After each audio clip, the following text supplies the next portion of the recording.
return to your infinite possibilities on DZRJ 810 AM, the voice of the Philippines. Here's your host, Francine de las Alas. All right, and this is me, Francine de las Alas, back with you. So, are you ready to start the rest of your life without complaining, without blaming others, and without making excuses? So, that's the challenge of being happy every day. And according to Marcy, and I'm sure all of us would believe this, that it's never, no matter when you start, it's never too late. It's always possible to change your habits. And she has seen this also. She has actually had a first-hand experience of this with her mother, who at the age of I think about 80 60 or 80 started going back to her exercise, and she's 85 now, and she still walks twice a day, and is probably the oldest person in her senior aerobics class. The first exercise that she's ever taken, the first exercise that her mother has ever taken, but she has consistently been there. It's now a habit that's ingrained with her to go through that aerobic class, and she's 85, mind you. How about you? How old are you now? And I'm sure there's still time, whether you're 60, 30, or 40 or 80. And sometimes, we hear, just recently there was this actress whose husband passed away, and I think he was just in his 30s. And when we hear people passing away so young, we always wonder. We always say to ourselves, "Oh my God, he's so young." But and we always thank God that we still have our lives ahead of us. But what are you doing with the rest of your life? This guy probably did not have a chance to experience what life is all about. And if you are in that situation now, and if you are in that situation now, you'd probably feel blessed to have more time with you. So start using that time that you have wisely. You never know when you're gonna leave this earth, and life is always about roadblocks. It's a series of unending lessons, and you will notice that. And you're not allowed to give up with life. That's the problem. Because if you gave up in your life, you won't be able to have put food on the table, send your children to school. You won't be able to pay the bills. Every life's lesson is that you need to, or every roadblock that we need to undergo is always connected to our survival. So we have no choice. So if you're here now today, if you're still here today, start asking yourself, when do I really want to be happy? Am I ready to start my day without the rest of my life without complaints, without excuses, and without blaming others? Am I ready to take responsibility for my own life and for my action? Am I ready to take responsibility or ownership of my own happiness? So there, as Marcy said, it's never too late. I'm sure you guys have had experiences where you made decisions late in your life about career directions, or maybe about your relationship, but after a few years, and after you have looked back, you have moments where you still feel that you have made the right decision. So how many moments have you had like that? And you can still do them. You can still do that now. So in the interview of Marcy of the Happy 100 People, she found that they had 3 primary ways to overcome old patterns to be more empowered and take responsibility for happiness in their lives. And these are: 1, focus on solution. All right. And the happiness habit for empowerment number 1 is that focus on solution. So she said, have you ever heard that old saying, worrying is like a rocking chair? It takes a lot of energy and doesn't get you anywhere. I was just having this conversation with my in my head the other day that you sometimes we never realize that if we keep unearthing issues, it will give birth to more issues, to more fear, to more worries, to more inadequacies. And then that was when I realized, if I don't stop now, if I don't stop being afraid, or if I don't stop wallowing, if I don't stop wallowing over the past, I realized that worrying and fears and everything is a bottomless pit. And I said, oh, how much more can I take of this? How much more can I take of this? And I just had to stop and started shifting all my thoughts. And And as I said, fortunately, it's easier to be happy than to be to wallow in self-pity, to spend the rest of your life that way.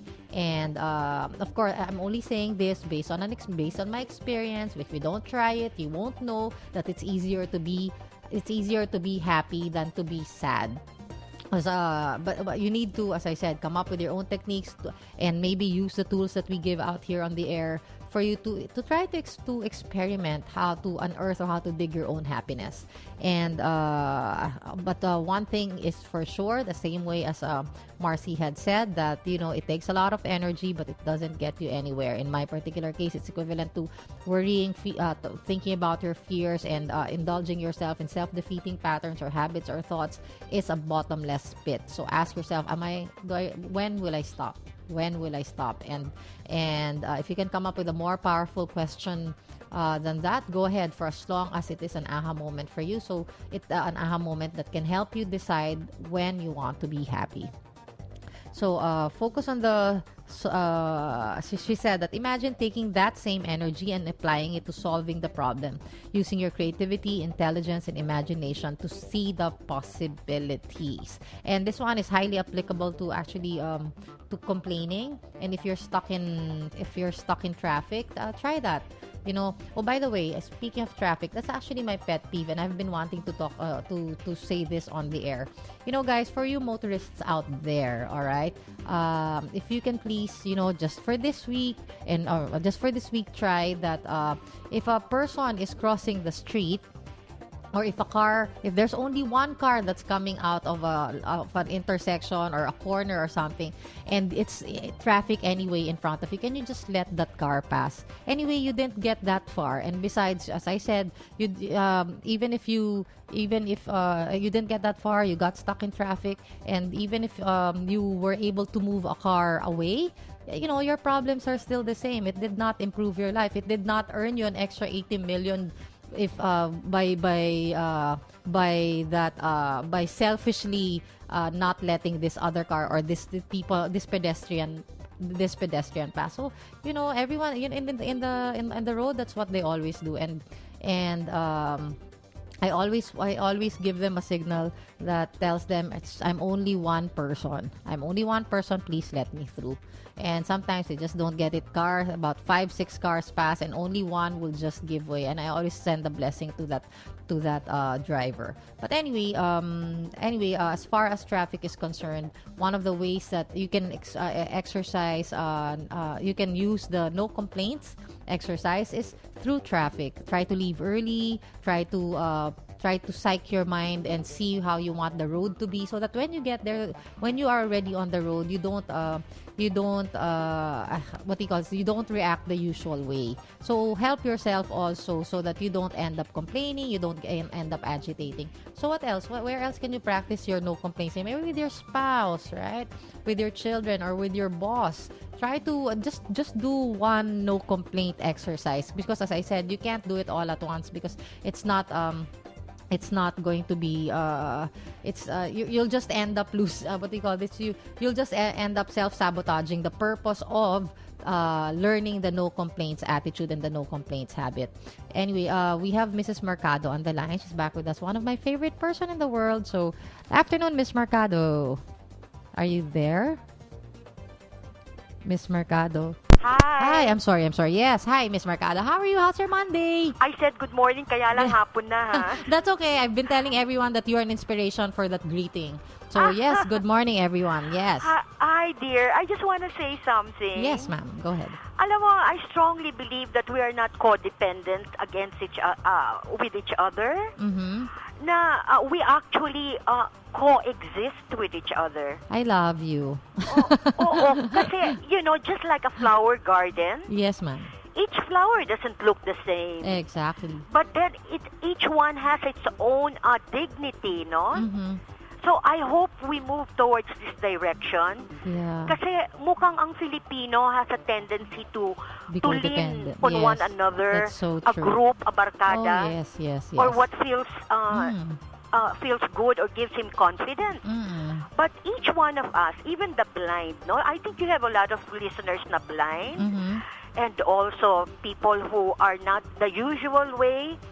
of Even carrying. in little things, we're very codependent. Like, let's say, if you just want to go for a cigarette break, you ask a friend, "Can you go with me?" Yeah, or or, The or little or thing. or nakakatawa, is this dress okay for me? Oh my God, I asked that Miss Mercado today, part of my low self-esteem issue since from that relationship. Tinanong mo yun? I asked Nicole, can I wear heels? Aray ko, that's why I called you Yeah. up. Yes. Kasi, kasi really, it's more, what you call this, I- mag-alive kapag na-choose mo yung gusto mo. Yes, I actually wore the Oo. heels coming Kahit here. mukha kang weird. Thank you. Hey, good morning, ha? Yes, good morning, Miss Take Mercado. care. You too, Miss Mercado. Bye. So that was Miss Mercado on the line. She's very encouraging, and she's right about leaning towards coexistence rather than codependence. And we Filipinos, maybe not just Filipinos, but there are a lot of us out there who unconsciously do not know that we are already codependent from our friends. And one of the examples that we gave, sometimes even asking for how you look, or consulting about the clothes that you will wear or the shoes that you will wear, which is in my case, or sometimes even just being alone in the corner and taking a cigarette break. We're not used to that, and in little things, actually, that's okay. But if it has something to do with your self-esteem, with your dignity, with your self-worth, or if it's already affecting if it's already a pattern that is affecting your work, your career, your direction, or your calling, or your purpose, then it is something that we have to observe in us and need to change. So that was Miss Mercado. She's always been the wind beneath my wings ever since my devastating event. But I want to reassure her, every day I fight, and every day I try to find my own aha moment so that I can be more grounded and be more authentic and have genuine happiness day in, day out. So we're just gonna go on break for a while. We'll be right back with you after this short break. This